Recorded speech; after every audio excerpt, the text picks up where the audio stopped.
Some people are addicted to toxicity. They feed off of drama and stay with people who feed into that. Some people aren't interested in healing or think everyone else is the problem. Yes, there are some people like this.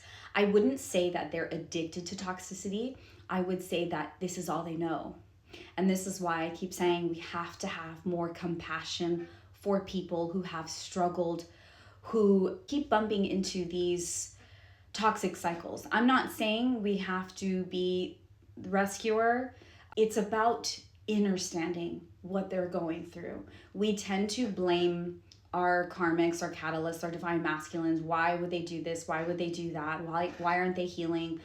Why would they go to a relationship that's so toxic? Why would they go to a relationship that's karmic? They know that my love is so good for them. We ask all these questions, but we have to understand.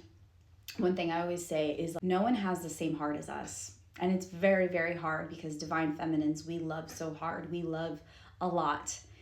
And for someone that has a lot of wounding, that has a lot of trauma, and they have not worked through that trauma, it can be very intimidating. And that's why I say our healed energy triggers their wounds. It triggers their insecurities because it's lighting up on their shadows. It's making them face their shadows, which when they are with someone that is, that creates this unhealthy environment that they are used to, they don't know any better. To them, this is normal. So it's not that they're addicted to toxicity.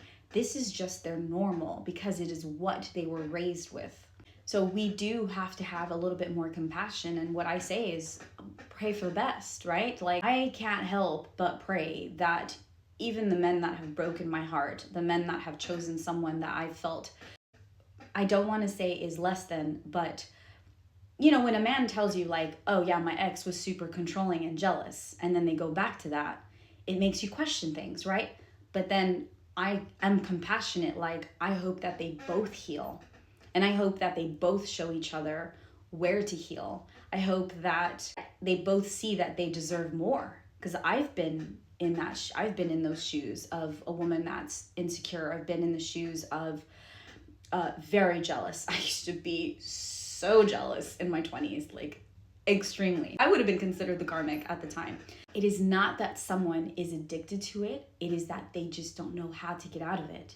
So when someone is in their healed energy, they bring that up, right? And hopefully it causes these people to heal. Someone with an avoidant attachment, hopefully it pushes them to heal. But it is not up to us to heal them. And yes, unfortunately, a lot of times they will think that everyone else is the problem because they will complain a lot about everybody else. I know.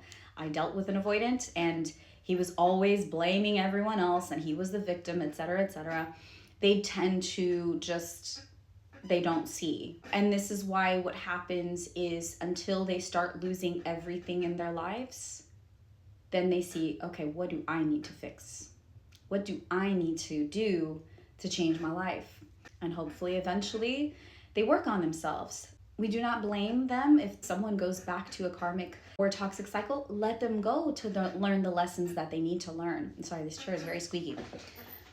Let them go to learn the lessons that they need to. Let them be where they need to be. If someone is not choosing you, they're not for you. And it hurts, and I know it's easier said than done, but this is why we have to love ourselves, put ourselves on a pedestal, and focus on ourselves. If someone's not choosing me, how am I going to choose myself? Where am I going to choose myself? How can I love myself a little bit more? Because I don't want to be head over heels for someone that's not picking me. That's not fair, right? It's not fair for us to focus our energy onto someone who's not giving us any energy in the slightest, right? So this is why we have to be careful with where we put our energy. I hope that helps. And I hope that you guys can be a little bit more compassionate for people that choose a more toxic route and trust that they will learn their lessons. And it is their lessons to learn. It is not up to you to teach them. It is not up to you to learn the lessons for them. Everyone has their own life lessons. And so if they're going back to toxic cycles, then they will have to go through that until they figure it out, until they start to love themselves too.